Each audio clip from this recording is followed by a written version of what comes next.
അങ്ങ് ദൂരെ യെരുശലേം എന്ന് പറയുന്ന ഒരു സ്ഥലം ഉണ്ടായിരുന്നു. ഓക്കെ, നമ്മളെവിടെ താമസിക്കുന്നത്?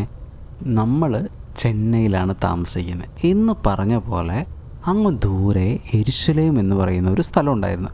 അപ്പോൾ ഈ സ്ഥലത്ത് ബെഥേസ്ത എന്ന് പറയുന്ന ഒരു കുളം ഉണ്ടായിരുന്നു. എന്തുണ്ടായിരുന്നേ? ബെഥേസ്ത എന്ന് പറയുന്ന കുളം ഉണ്ടായിരുന്നു. മക്കൾ കുളം കണ്ടിട്ടുണ്ടോ?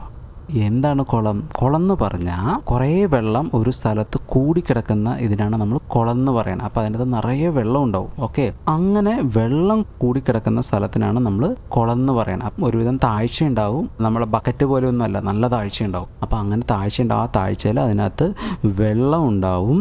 ഇങ്ങനെ ഉള്ള ആ കുളത്തിൻ്റെ പേരായിരുന്നു, എന്തായിരുന്നു പേര്? ബെഥേസ്ത എന്ന് പേരുള്ള ഒരു കുളം ഉണ്ടായിരുന്നു.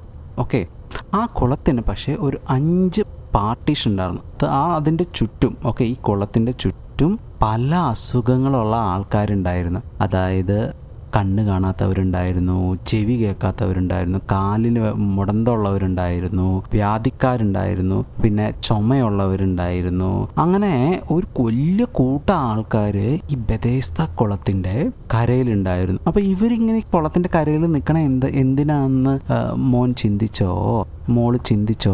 കാരണം സാധാരണഗതിയിൽ നമ്മൾ എവിടെയെങ്കിലുമൊക്കെ കുളം കണ്ട അതിൻ്റെ ചുറ്റും ചെടികളോ അല്ലെങ്കിൽ വല്ല കിളിയോ പൂച്ചയോ അങ്ങനെയുള്ള സാധനങ്ങളൊക്കെ ഉണ്ടാവുള്ളൂ, തവളയൊക്കെ ഉണ്ടാവുള്ളൂ. പക്ഷെ ഇവിടെ നോക്കുമ്പോൾ ഇവിടെ മൊത്തം രോഗികളായിട്ടുള്ള ആൾക്കാരാണ് ഉണ്ടായിരുന്നു. അപ്പോൾ അവരവിടെ നിൽക്കണേന് എന്തെങ്കിലും കാരണം കാണൂലേ? അപ്പോൾ അവരെന്തിനാ അവിടെ നിന്നേന്ന് വെച്ച് കഴിഞ്ഞ് കഴിഞ്ഞാൽ ഇവിടെ ഒരു കാര്യമുണ്ട്. അതായത് ഒരു പ്രത്യേക സമയങ്ങളിൽ ഒരു ദൂതം വരും. ഈ ദൂതം വന്നിട്ട് എന്ത് ചെയ്യുന്ന അറിയാമോ? കുളത്തിൽ ഇറങ്ങി വെള്ളം കലക്കും. ആര്?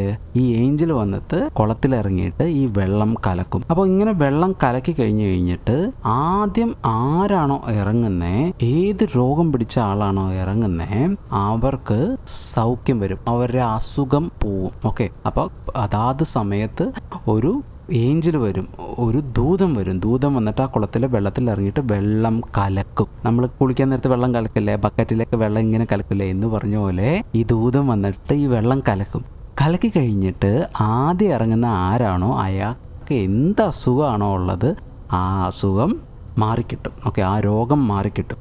അപ്പോൾ അവിടെ എന്നും വെള്ളം കലങ്ങി ഇങ്ങനെ വെള്ളം കലക്കും, ആരെങ്കിലും വന്ന് അസുഖങ്ങൾ മാറിപ്പോവും.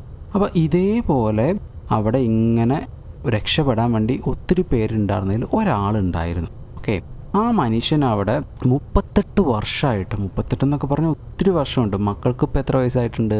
3 വയസ്സ് അല്ലെങ്കിൽ 5 വയസ്സ് അത്ര ആയിട്ടുള്ളൂ. 38 ഇയേഴ്സ്, 38 വർഷമായിട്ട് വയ്യാത്ത ഒരാൾ അവിടെ കിടക്കണ്ടായിരുന്നു. രോഗം പിടിച്ചിട്ട് ഒരാൾ കിടക്കുന്നുണ്ടായിരുന്നു.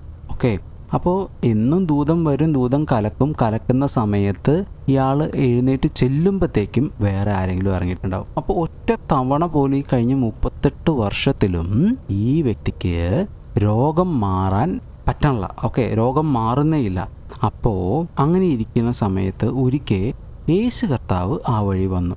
യേശു കർത്താവ് ആ വഴി വന്നപ്പോൾ യേശു കർത്താവ് ഈ മനുഷ്യനെ കണ്ടു. ഈ മനുഷ്യൻ 38 വർഷമായിട്ട് കിടന്ന കിടപ്പാണ്, ഭയങ്കര ബുദ്ധിമുട്ടാണ്. ഓക്കെ, അവനെ നോക്കിയിട്ട് യേശു കർത്താവ് പറഞ്ഞു, നിനക്ക് സൗഖ്യമാകുവാൻ മനസ്സുണ്ടോ? നിൻ്റെ ഈ രോഗമൊക്കെ മാറാൻ നിനക്ക് ആഗ്രഹമുണ്ടോ എന്ന് ചോദിച്ചു. അപ്പോൾ ആ രോഗിയായിട്ടുള്ള ആ മനുഷ്യൻ പറഞ്ഞു, എന്താ പറഞ്ഞേ?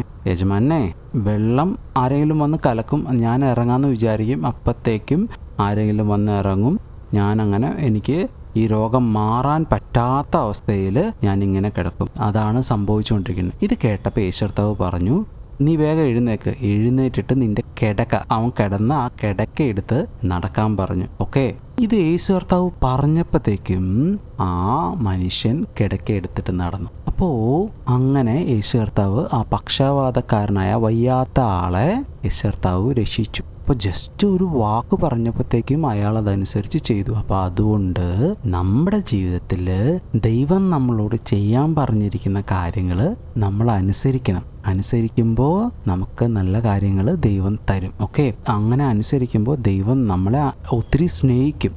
ഓക്കെ, അപ്പോൾ അതുകൊണ്ട് ദൈവത്തെ നമ്മൾ അനുസരിക്കണം, അപ്പനെ അമ്മേനെ അനുസരിക്കണം. അപ്പേ അമ്മ എന്തെങ്കിലും പറഞ്ഞാൽ അതും അനുസരിക്കണം. ഓക്കെ, അപ്പോൾ അതാണ് ഇന്നത്തെ കഥ. ഓക്കെ, അപ്പോൾ കഥയൊക്കെ കേട്ടു.